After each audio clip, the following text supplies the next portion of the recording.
Once you learn to quit, it becomes an habit.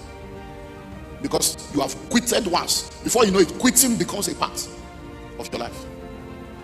Hello? Quitting becomes what? A part of life. And then you begin to look for theories to validate your quitting and theories to support your inconsistency.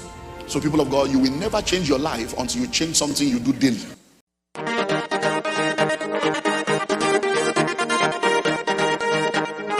Welcome to Ascend Faith Media, where your faith rises daily and your impact lasts for eternity. Here, you'll find daily Bible encouragement, powerful prayers, and uplifting messages that will strengthen your walk with Christ. Subscribe today, and let's grow together in faith and purpose. So today we'll move straight into the law of consistency. The law of consistency. Motivation gets you going, but discipline keeps you going. Motivation gets you going, but discipline keeps you going. So it's not just to say I'm being motivated, I'm motivated. You can be motivated, but if you are not consistent to continue to move, you will not be able to arrive at the destination that you need to arrive in. So the hallmark of excellence and the test of greatness is what? Consistency. Consistency is consistency. One of the amazing parts of the scriptures is where the Bible in the book of Ezekiel says, if a man all through his life has been doing evil, consistently doing evil, and one day he decides to say, I want to stop evil and do good, and he dies in his good, all the evil he has done is forgotten. But if a man has been consistently doing good, and one day say, I'm tired, this one life is too much, and say, let me just try evil once, and dies in that evil, so all the good he has done will be forgotten. Consistency. It is only those who endure to the end that shall be saved. Consistency. So how do you grow in consistency? Because consistency is very, very important if you are going to be the best version of yourself and maximize your possibility. So if you want to become more disciplined and consistent in your performance, you need to become more disciplined and consistent in your growth. If you want to become more disciplined and consistent in your performance, you need to become more disciplined and consistent in your growth. So as you continue to grow, your performance will grow, your effectiveness will grow, your efficiency will grow. So if you don't grow, things don't grow. So many times you are expecting the things around you to grow, but you are the one that needs to grow so that those things can grow, because you are a major determinant factor of the success equation of your life. So how do you grow in consistency? It is by knowing what to do, how to do it, why you should do it, and when you should do it. So you need to know the what, the how, the why, and the when of personal improvement. And we're going to explore them one by one. So you need to get up every morning with the determination that if you want to go to bed at night with satisfaction. So you need to wake up every morning with determination if you want to go to bed with satisfaction. So when you wake up, you determine, this is a day that the Lord has made. Today is a brighter day. I'll be better today than I was yesterday. And you set the day in order. Command the morning and activate the supernatural to answer. Jesus will wake up a little while before the day and settle the day before he goes into the day. You see, once you have done that, by the time you come back in that, you'll be happy with the day, because you woke up with determination and then you sleep with satisfaction. So let's consider the 4 questions that will help you to grow in consistency. Question 1. Do you know what you need to improve in your life? Do you know what you need to improve? Do you have a document, a folder, a file, a page where there is a list of personal improvement lists to say, this year I need to improve on this, I need to improve on this, I need to improve on this? It can be as simple as your social media habits. It can be as simple as your telephone manner. Because big doors swing on small hinges. Your ability may be great. When your attitude is bad, your ability is buried. Attitude is very powerful, because your attitude will determine your altitude in life. Your attitude will determine your attainment. There are very, very experienced professionals with nasty attitude. So what do you need to improve? And that's why in the marketplace today, people have come into a place where they have realized that beyond your intelligent quotient, your emotional quotient plays a major role. So emotional intelligence has become a major aspect of organizational and leadership development. Very, very important. So what are the areas that you need to improve? Have people in your life have been complaining about some things, Can you just document them? As your spouse been complaining about some things, as your children been complaining about something, can you just document them and seek grace and knowledge on how to improve in those areas? So that it will be said that, you used to do this in those days, but you have changed now. So that it will be that things have changed. Because listen to me, if you don't change, situation will change. And then things will become bad. Number 2, do you know how you are supposed to improve? So if you have identified the things you need to improve, do you know how to improve in those things? Do you need to seek counsel? Do you need to seek professional help? Do you need to go for a training? Do you need to apply for a certification course to be able to know how to make those changes? Because you may know the things you need to change, but because you don't know how to change it, it will become a struggle. Hello? So do you know how you are supposed to improve? And that's what counseling is all about. I told them in the 400 level this morning, I said many people, when they come to you, they want you to give. But while they are coming, they have determined what you must give. Hello? And I said, what you need may not be money, it might be advice. So if I give you advice, I have given. But because it's not advice you need, it's money you are looking for. The advice that will give you the money, you will ignore it because you don't have just talk English. I say we need help, you are just talking story. Because you didn't know that I have given. Hello? Do you know how many people are confused? That need somebody to just give them guidance and direction? Do you know how many people that all they need is every ingredient they require is on the table? But because they have not been able to understand how to combine them together, they are confused in the midst of solution. Read your Bible now. The woman cried out to Elisha. What did Elisha do? Did Elisha pray for her? Did Elisha lay hands? Did they conduct deliverance? He said, come, what do you get for us? I don't have anything. One small pot. He said, the oil is enough. Just look for empty vessel, pour the oil inside, create something, sell. He said, and the solution was, the oil was there before they went into debt. But the information was not available. So that's to grow. You might need to go and seek counsel. Some of the things that you are going through is not deliverance. It's professional help you need. It's mental health issue. Hello? It's not a matter of deliverance. You need to go and seek a professional to help you decipher the issues of your life. Number 3, do you know why you want to keep improving? Because why is very powerful. It becomes the motivation for continuation.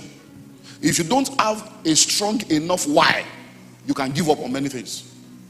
If you don't have a strong enough why, you can be easily discouraged. But when your why is very strong, it becomes difficult for you to derail from the path.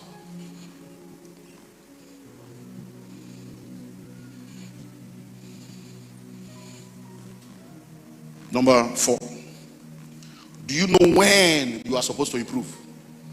Do you know when you are supposed to improve? Do you know when you are supposed to improve? Timing is very key. Timing is very, very key.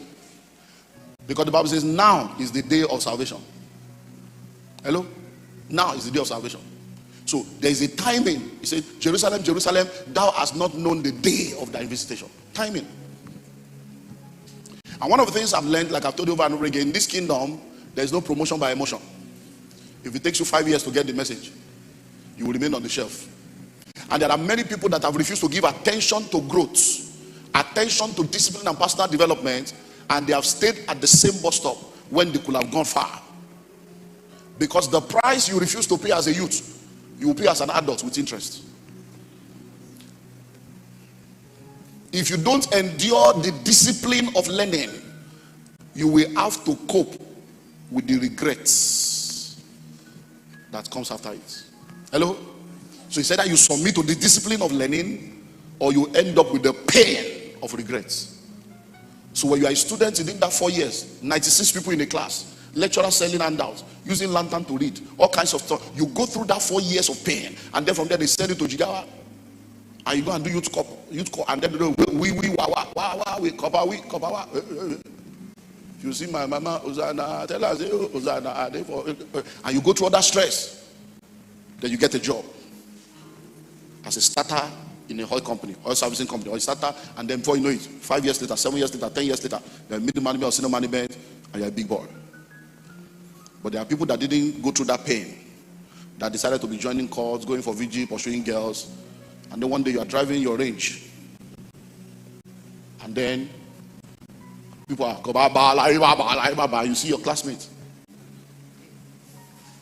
that could have been your colleague, But because they did not submit to the discipline of learning, they have to now endure the pain of regret. So knowing when you are supposed to improve. When you are in school, be in school. It's not a fashion house. When you are young, face life. It's not for boyfriend, girlfriend. Because my mother will always say, oh, you never reach river, you won't fetch water. What you are rushing to carry now, it will be your own free of charge. What's your hurry? But many people, instead of taking time to discipline, pay the price now, and do what they need to do when they are young so that they can relax in old age, they're just playing games with their destiny. Once you learn to quit, it becomes an habit. Because you have quitted once. Before you know it, quitting becomes a part of your life. Hello? Quitting becomes what? A part of life. It doesn't.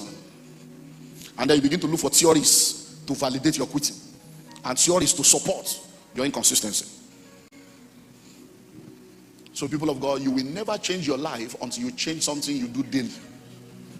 You will never change your life until you change something that you do daily. So every day, you have to be conscious about some specific areas of your life. Every day. It's discipline. It takes discipline. Especially when there is no monitor. You have to monitor yourself. Self-discipline. We've spoken about the power of personal leadership. And that's one of the most powerful series. Power of personal leadership. Because you need to take responsibility for your life. And lead yourself. Stop waiting for somebody to lead you. Somebody to inspire. Somebody to motivate you. So a lot of people go through life like a joke. Because they don't have a strong enough why. They just go through life. Whatever will be, will be. What's gonna be is gonna be. Is the lyrics of a song by Bongozikwe. It's not a biblical scripture. So you can go, what's gonna be is gonna be. What goes up must come now. In those days, my father, Saturday morning, when he's at home, the two just go, what's gonna be is gonna be. There's nothing you can do about it. Hello? Those were my father's songs in those days. What's gonna be is gonna be. Listen to me. What's gonna be is not gonna be. Even stagnancy is retrogression because the earth itself is moving. So even if you are on one spot, you are not on one spot. The earth has moved. As we are here now, the earth is moving. So even when you say I'm stagnant, there's really no stagnancy. It's retrogression. Because things are moving. And guess what? Your age is moving. So if you think you are stagnant, you will discover that your next birthday will meet you there. So really, there's no stagnancy. Everybody that refuses to move forward, you are retrogressing. An object will remain stagnant until a force is applied. Your life will remain the same way it is until you do something meaningful about it. So there's what we call the why test. So I will advise you to take the test for different areas of your life. And the why test simply means that you need to ask yourself why 7 times. And only few people. As a matter of fact, it has been proven that only people that are like that have a genius level in reflection, not genius in their mind, genius level in reflection, can answer 7 whys. The most brilliant, most powerful people end at the 3rd and 4th. So what are you talking about? So let's do like a practical. So my brother, stand up. Just a practical. If I'm to ask you now, what is, let me not say the most important thing. What is one of the important things that you would really love to have or to become? Just one. Eh? To fulfill your calling. So, you know, I've asked the question. So let's start the 7 why now. Why do you want to fulfill your calling? That is my purpose on earth. That's your purpose on earth. Why is it your purpose on earth? By the scriptures. God said for every man. It's God's demand for every man. Why is it God's demand for every man? Are you getting that? So we're on the 3rd why now. Yes, you can't answer. God bless you. That's what I'm talking about. It's a why test. Everything you say you want to pursue, why? When you answer that one, why the why? If you can achieve that, it will drill down to the real issue. You see, in counseling and even in consulting or therapy, that's also how we help people drill down to what the problem is in their life. Because sometimes you are either running to something or running away from something. It's a pain and pleasure dichotomy. So sometimes some of the decisions you make and some of the things you are doing is as a result of something that is a programming that has installed a software that is running you without you even knowing. Hello? I was listening to a message by a minister of the gospel, and he was talking about how a woman came to him one day and said to him, Pastor, you don't want elderly people in this church. That's why you have so many young people. You don't want elderly people in this church. So he told the woman, no, we want elders. So if we need elders, we want them to come. He said, no, you don't want elderly people in this church. He said, but because the woman was elderly, he couldn't argue. He just left it. He said it took him many years for him to realize that the woman was right. In the place of prayer, in the place of deep why. Why are there no elders in this church? Why are we only gathering young people? And then the place of why, in the place of interrogation in the realm of the spirit, God took him back. God took him back to when he was young and he was part of the church. And the pastor of that church was a very humble man of God. That was so humble that when elderly people come to his church, because he was a Yoruba man, he would be kneeling down to greet his member. He was a pastor, but in humility, he was any elderly, he would be greeting them.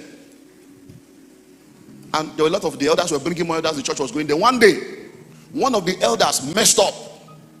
And the guy suspended the elder for messing up. And all the elders had a meeting that this guy does not respect elders. That even if the man has done something wrong, how can you suspend an elder? And all of them left church. So the church lost all the elders in one day by a carnal riot. So when he's a student, he goes to school. When he now went to school and returned and saw that, Pastor, where's everybody? He said, I will gist you. And I say, they left because this person did this. I suspended. They say, all the elders left. That's so they sealed in his mind that when you gather elderly people, they can rebel against you. So even though he's a man of God, many years that software was there. So as elders were coming, he didn't say, I don't want elders, but the spirit of the paradigm was like, hey. So he didn't know until God took him through that process. That's what why does for you. You just suddenly realize the software that is running you. We dealt with a case years ago. I was not the direct counselor, but my friend was, and I got involved in the case because I went to speak at that point and I had to be intervened. About a woman that was so confused by virtue of her experience that she never spoke about, that even the daughter she gave birth to, the husband cannot bath the daughter. And it became a problem. The daughter will just come, Daddy, and rush on that. Stop that! How can you be jumping on your father like that? I say, you too. How can you be allowed to jump on you like that? I say, the girl will go and sit on the father. No, you can't sit on the man's lap. Hello, I'm not a man, I'm a father. It became a marital problem. The woman couldn't understand. Even the woman's younger sister, when she comes to stay in the house, if the man is going out from the room to the sitting room, he said, what's my business? Shade is not in my house. Okay, no. You cannot be in parallel with my younger sister. So the man was confused. Where is this thing coming from? By the time they drilled down, our father slept with her, our brother slept with her, our uncle slept with her, but the husband was not aware. And that happened when she was young. And she left, went to school, got born again, and came to church. And 27 years later, as a married woman with her own children, the software was running her marriage and about to ruin our own marriage. So listen and listen well. Why is a big question. And many of you have not grown because you are still in that place. You are like Michael Jackson, a boy in an adult body. Because something happened that stagnated you at a point. And you have refused to grow beyond that point because you have not gone back to deal with it. Like I was saying last week Sunday, to be able to settle the issue of what lessons did I learn, what mistakes did I make. You remember last week? So you need to do that assignment. So let's close with some questions.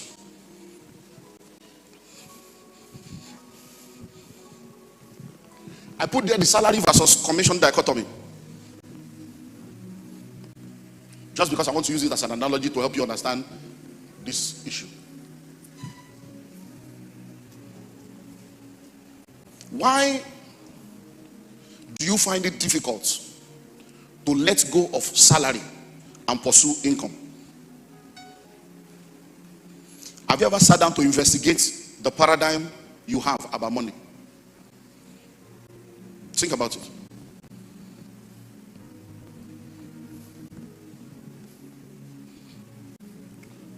a point in our business when we're doing all this pay small, and all this stuff, people were bringing customers and earning commission. Sometimes we're paying some people 800 every month, 600, 450. They were not staff, just by bringing people, they would collect commission. And staff were earning 70,000, 80,000. So one day I say, come, hey guys, accountants, you are the one paying these people. How can somebody be coming almost every month collecting 800,000 and you are collecting 120? That don't you think all of you should become commission sales agents and forget salary? Say, no, some of us are professionals, we are not marketers. He was telling me, no. I said, everybody should be a marketer. No, we are professionals. Professional earning 120 and somebody's earning commission. He said, have you noticed that people that believe in salary, their mind is so salary conscious that even when you don't pay them the salary, they keep coming. 6 months without salary, 8 months without salary, based on the fact that when they pay everything together like this, ground goes scatter. And some people have done 11 months, 1 year without salary and they survive. The same set of people, when you now tell them, start your own business, how do you expect you to survive? How do you expect you to survive? But you survive.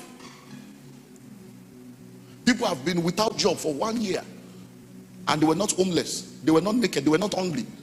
And then they get a job and you say, bring the salary as first fruit. Hey, how do you expect me to survive? How do you expect me to survive? How were you surviving when you didn't have a job? So, mindset. So do you want 50,000 a month?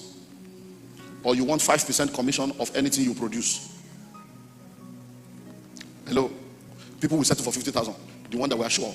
Half bread is better than none. 50 that is sure. And that's why many people are poor. It's a dichotomy that you need to settle. But do you know that 5% of 10 million is how much? Hello? 500,000. So that's 10 months in 1 day. 10 months in what? In 1 day.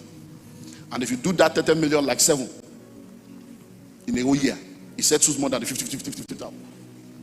So let's look at these 7 questions. Do you constantly procrastinate on important tasks? These are the growth issues. Do you constantly procrastinate on important tasks? You know it's important too, but you say, I will do it tomorrow. I will do it tomorrow. I will do it tomorrow. You keep pushing till tomorrow what you are supposed to do today. Are you that kind of a person? Your growth equation needs adjustments. Number 2, do you require coaxing to do small chores like a child? They have to coerce you. They have to promise you something or threaten you or push you for you to get something done.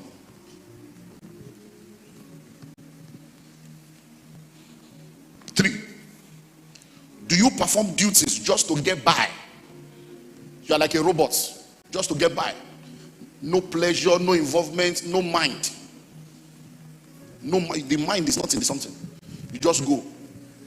A friend of mine came from the UK to the office years ago, and I wanted to send one of my staff because the guy said, hey, I'm lying, to goofy. So I said, no problem. So I told my staff, come and go and buy amala. And we say, that they have not started. They can't have it now. I said, okay, what would they have? So he said, it's only the normal rice, beans, plantain, all that we have. So I say, amala starts later. I said, okay. So I now took paper. So I wrote rice. I put the price. I wrote beans. I put the price. I wrote dodo. I put the price. I wrote egg, boiled egg. I put the price, and I wrote everything. So I wrote, and I said, take, and I gave him money. So the guy now left. My friend, I said, why are you doing that? I said, what?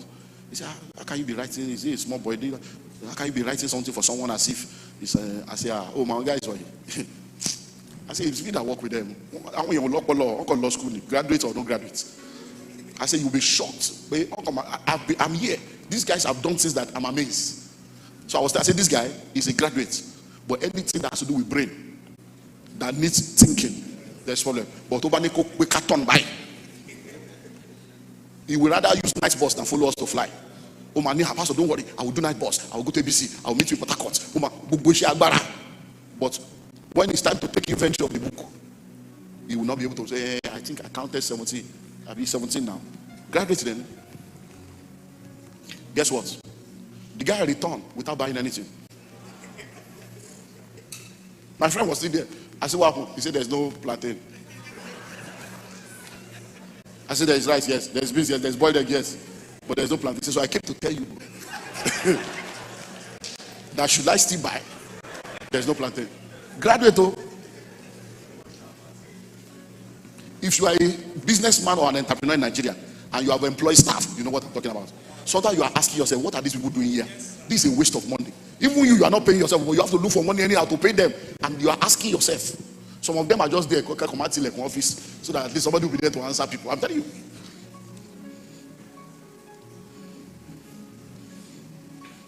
Number 4, do you constantly talk negatively about your work? Because if you are not delighting in what you do, you can't grow in it. The lessons you are supposed to learn, you will not learn. Because even every attempt to engage you for you to be able to gain experience will be seen as somebody is trying to use you. They are just using us, and monkey they walk, baboon they shop. If you don't want to be used, be useless. Be useless. Look, let me tell you something. Anybody you see that is a businessman or an entrepreneur in Nigeria employing 1, 2, 3, 4, 5 people, respect them. They are the one keeping this nation, apart from the church. I'm telling you, Nigeria is a very hostile environment for business. But when you are looking for a job, you are begging to apply. After 6 months, you form union. If it was that easy, why did your father not start a business and employ you? If it's easy like that, why your papa not get company? Make them employ you. To know how easy it is to run a company and be paying 57 people, 180 people every month. So your salary bill alone is 8.2 million every month. So you have to believe God for 8.2 million to pay other people. You have not settled your own self. Oh. And then somebody thinks they are doing you a favor. Hello? Let me tell you something. In any third world nation, Nigeria inclusive, anybody that is any minimum wage has between 4 to 7 people dependent on them. Once you begin to earn like 25k, 30k, in Nigeria, I'm telling you, people will be calling you, emailing you, please, man, what 8,000. They'll be calling you as if, and your salary is not even enough to take you home. But do you know what happened? Most of those people don't realize that 4 to 7 people are dependent on them, and when they lose their job, many things will go out of order. It is when you now want to sack them. I'm sorry, this is my only hope. I'm the only one. They will, oh, you didn't know you are the one, and you are misbehaving as if you are the owner of the company. Hello? As a pastor, you cannot divorce your values from your business. So there are some things that we don't follow organizational policy. We follow covenant principles. So when people are, first way they want bomb before they use petrol, they bath. I have to cause us to consider. I want to see you. Are you all right? Are you sure? Is everything fine with you? So because something seems to be wrong, that I've sacked you since you're only here because I'm a pastor. I've sacked you. You are no more. Hello? What's your problem? I hope you know that if you lose this job now, speak to yourself, correct yourself. Hello? Number 5. Do efforts of friends to encourage you irritate you instead? People are trying to encourage you, you are getting angry. You don't ever want to know what it means to be in a position where nobody cares about you enough to talk to you. The funniest one is when people dress useless and people are hailing them, babe, fine girl, babe, you are looking, babe, you are looking good, and they are looking like a disaster. Because they know if they told you are not looking good, so what are you to tell me that? You will not hear. So I feel like, go and shame yourself outside. Do you know how many husbands will not listen to their wife until shame will come from outside? When the wife talks, keep quiet, woman, keep quiet. I'm the head of this house. If you have to say you are the head, you have lost your headship. I'm the head. No, headship is responsibility. You don't need to say it. Pregnant women don't say I'm pregnant. You will see it. Hello? And then when you talk, you know, you talk, you know, you talk, you know, so you keep quiet. You go to prayer room. But he will face it, but you will still suffer part of it. That's the problem. It's like a pastoring job. If you don't listen and you get into trouble, it will still affect us. Yeah. Number 6. Do you start small projects and abandon them? Do you know how many things you have started that you didn't finish?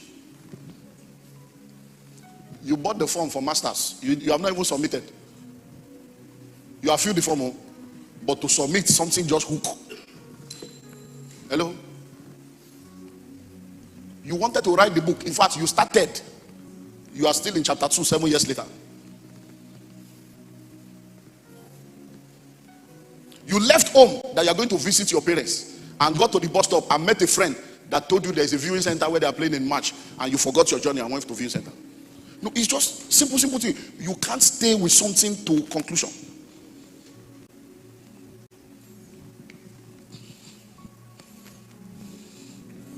Finally, do you avoid self-improvement opportunities?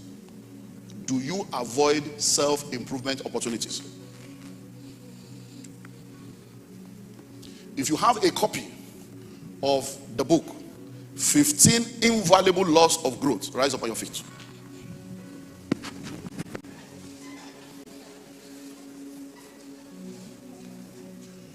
Please, how much is the book? 1,000? 1,500. Now, everybody sitting down now, is there any one of you sitting down that can convince me that you don't have 1,500 to buy that book? But why have you not bought it? I'm coming to those of you that are standing, you are not free yet. But see, your pastor, your father, comes into a new year, tells you he's going to spend 20 weeks sharing something. He advises you, he motivates you. Get the book, read it. You have sat down, you have seen things coming out, and you're like, is it the same book? And you are still not moved to go and buy. It's not the devil that is your problem, oh. You are your problem. Because you are not committed to your growth. You can't continue. Whatever you don't practice, you don't believe. It's not, I believe God knows my heart, so you know my heart, know my heart. No. How much is 1,500 to go and buy the book? Hello? So, before the end of this month, run to the bookshop. Get a copy of that book. 15 invaluable. You know, I'm not the author. I'm not making commission, so it's about your destiny. That book is good. Hello? In 2013, I was told you I was in South Africa. I was Pastor. I was there. I preached along with John Maxwell. Went around different countries when that book was launched. I was there. I preached. School of Money was launched the same day with that book in South Africa, 2013. And this 2022. So it's not. I've read it over and over again. But I know that the growth that God wants for us this year in every area, there are some things that needs to come. And that's why do you know what it means to prepare 20 weeks? If you know, you see what if you read, it's not inside the book. Oh, there are many things that you'll be looking for in the book. It's not there. It took me a lot to get this ready. Buy a book you can buy. I don't understand what else to do to help you. There are those of you that are standing. If you have started reading the book, I didn't say you are finished. Maybe you have started, you're like 50% gone, 30% you have started. Sit down. If you have not started at all, remain standing. You know you can't lie in God's house. So now, so you see now, we have people that are bots. You see, this is another group, oh, they have the book, but they have not even started. Those of you standing now, you are not different from the people that don't have the book, oh. You have it, but it's on the shelf. And sometimes the miracle you are looking for is on the shelf. Hello. So sit down. Everybody now bow down your heads. Lord, help me to do what I need to do when I need to do it. Pray in Jesus' name.